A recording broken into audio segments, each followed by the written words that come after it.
isso. Então, para ajudar vocês um pouquinho, talvez, se vocês quiserem, obviamente, tá? Estou gravando esse pequeno videozinho para auxiliar vocês para amanhã, para a feira, mas já quero de antemão dizer que eu estou muito orgulhoso de poder ter participado dessa caminhada junto com vocês. Então, ahn, aqui na questão dos slides,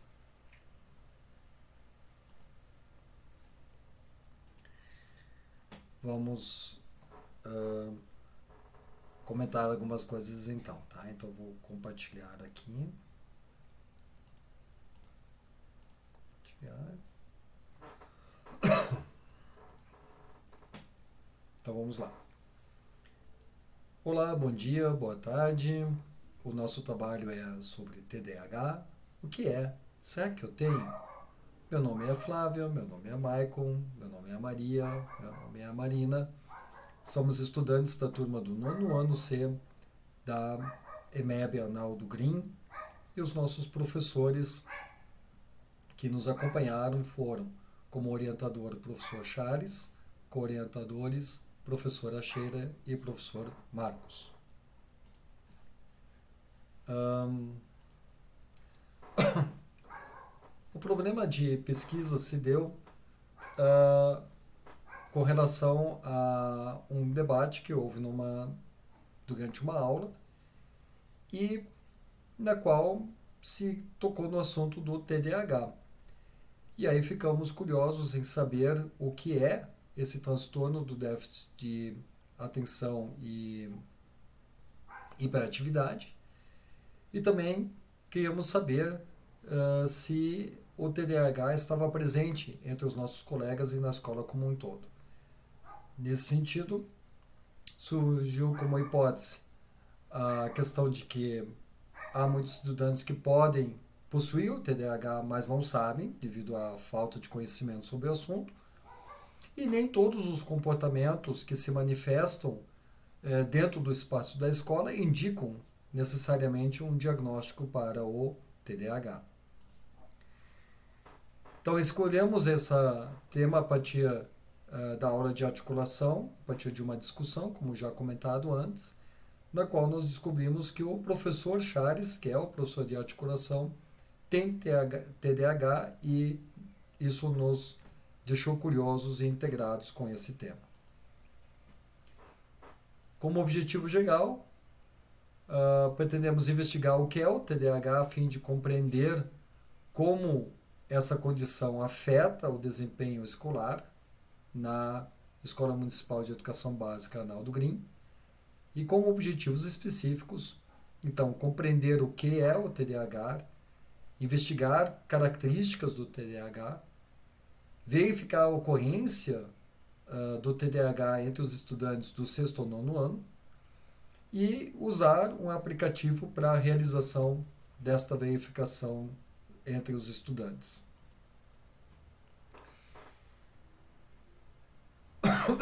A fundamentação teórica, as leituras, elas nos permitiram entender e compreender, então, e pela sigla, então, o TDAH, um transtorno de déficit de atenção com hiperatividade, e é definido, então, como um distúrbio neurobiológico que pode ser desenvolvido numa criança ou em adulto.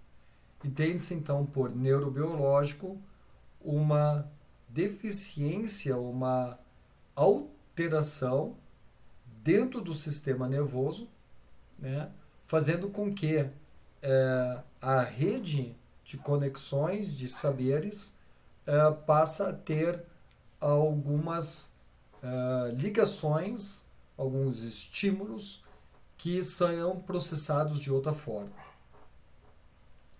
Segundo o Instituto Neurosaber, então o TDAH é uma anomalia nos genes que os pais podem passar para os filhos e os filhos poderão desenvolver conforme forem crescendo.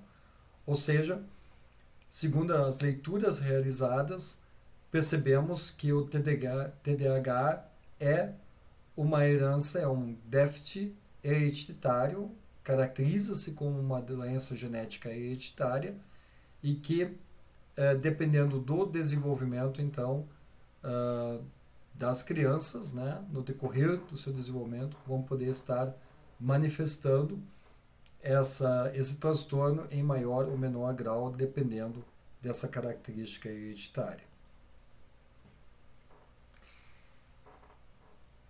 Como saber se eu tenho TDAH?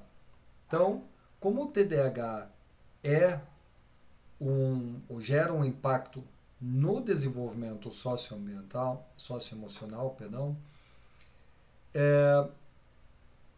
o afetado pode ter uma visão negativa de si mesmo, né, dizendo que ele é inadequado ou incapaz de realizar determinada coisa.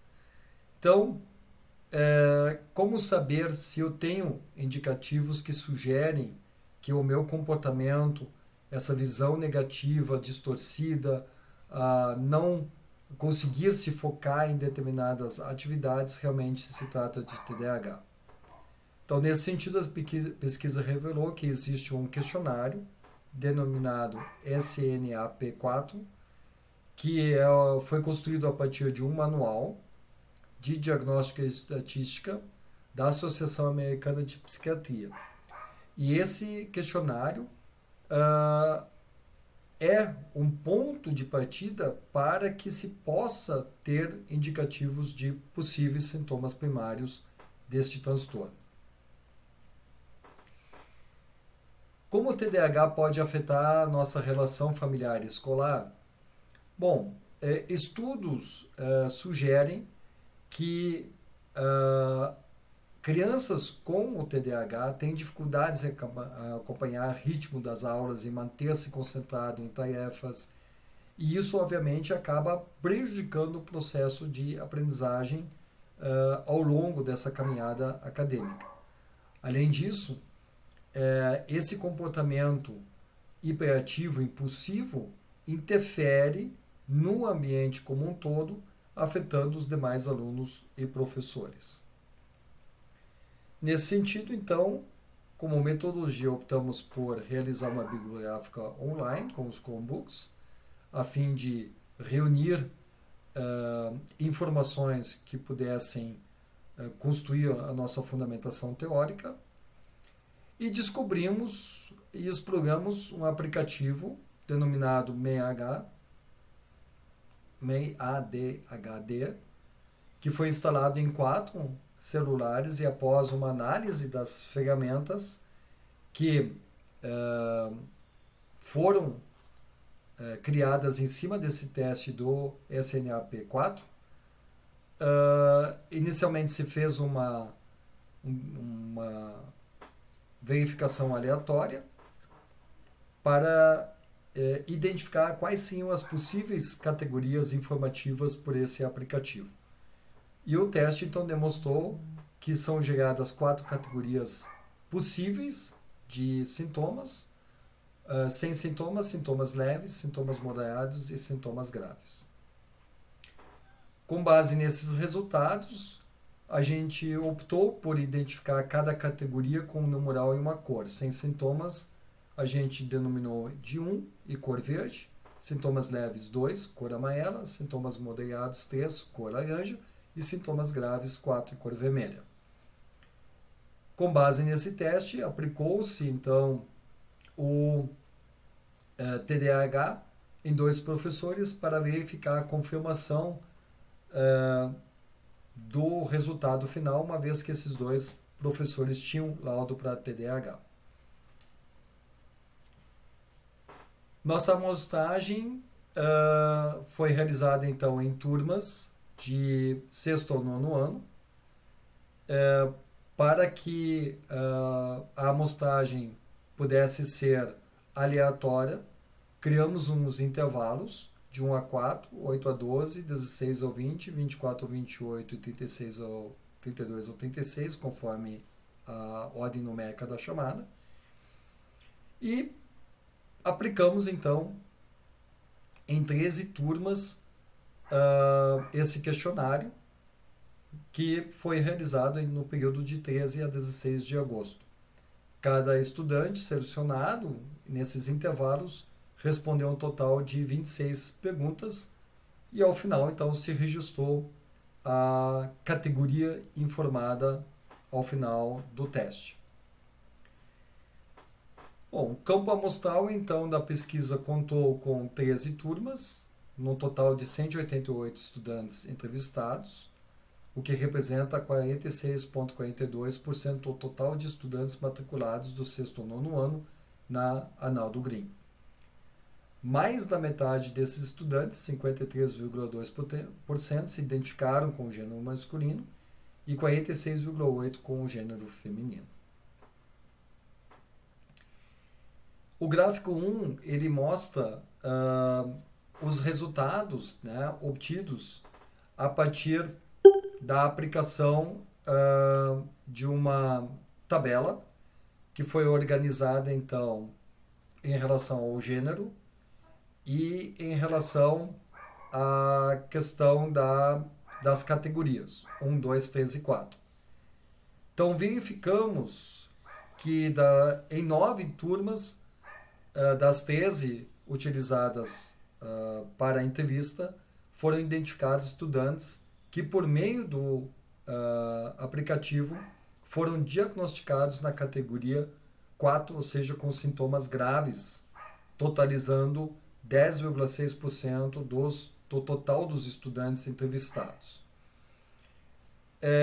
Foi curioso observar que, com relação a sintomas leves ou moderados, obtivemos o mesmo índice percentual, 16,5% do total dos alunos do campo amostral. E 56,4% do nosso campo amostral, o que representa aí em torno de 106 alunos, foram identificados como sem sintomas para TDAH, conforme a aplicação deste teste do aplicativo MyADH.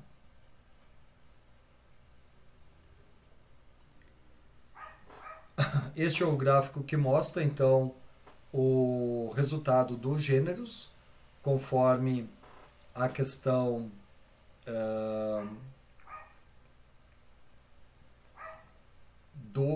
da identificação dos estudantes que participaram do campo amostral.